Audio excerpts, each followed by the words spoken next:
Exactly same sentences Nigel Farage spoke after Starmer immigration reform policies, which I predicted in my last clips.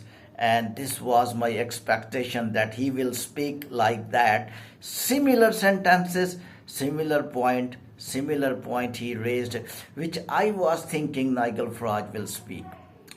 What Starmer did, Starmer wanted to increase ILR time from 5 years to 10 years. Starmer want to deport illegals to Albania. Starmer want to tighten immigration rule for student visas, work visas, and spouse visas. He wants, if anybody want to stay in UK as a legal individual, he must be fluent in English and he must be useful for society, a secondary language of Donald Trump, because Donald Trump also wants similar immigrants.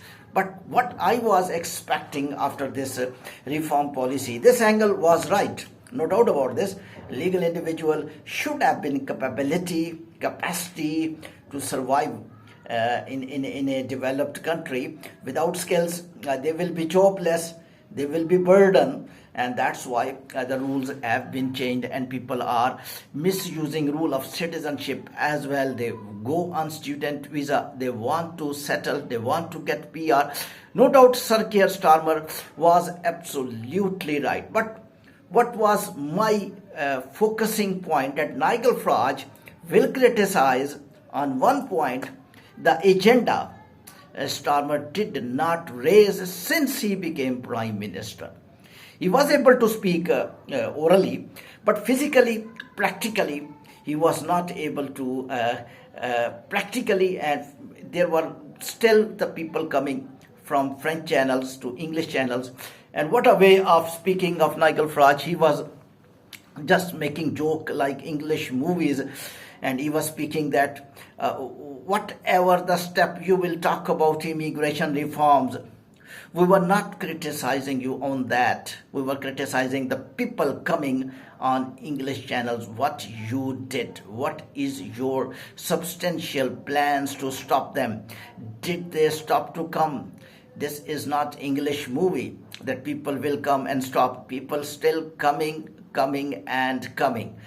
Nigel Farage speaking such sentences, and people listening, Nigel Farage was laughing. This is the opportunity I think PM Starmer gave critics to speak once again, even after tightening of immigration policies, because all people were criticizing that Starmer is talking in favor of immigrants. Now he made balanced immigration plans. Of course, some harsh sentences he speak, which he should not be against immigrants. Immigrants, he told strangers, that look not good, because these immigrants are very useful, but the policies he gave are up to the mark, like English language proficiency must be required. Work permit holder companies must be given opportunity to hire individuals from the UK first of all, then they should invite the people from overseas. Threshold level of salaries, English language requirement, and other tightness of immigrants' visas were the part of reforming policies. But there was no still plan how to stop undocumented illegal individuals, because this is the main problem. Nigel Farage spoke, and I am also in favor of this point. I am not in favor of Nigel Farage's sentences which I spoke normally, but I am in favor of such steps by which UK can stop illegal immigrant. When they will decrease illegal immigrant, automatically the legal people keep coming. The numbers of individuals in the UK will remain balanced, because legal, even they are not useful, at least they came by paper visa, by e-visa, and they are following UK rules. Thank you very much.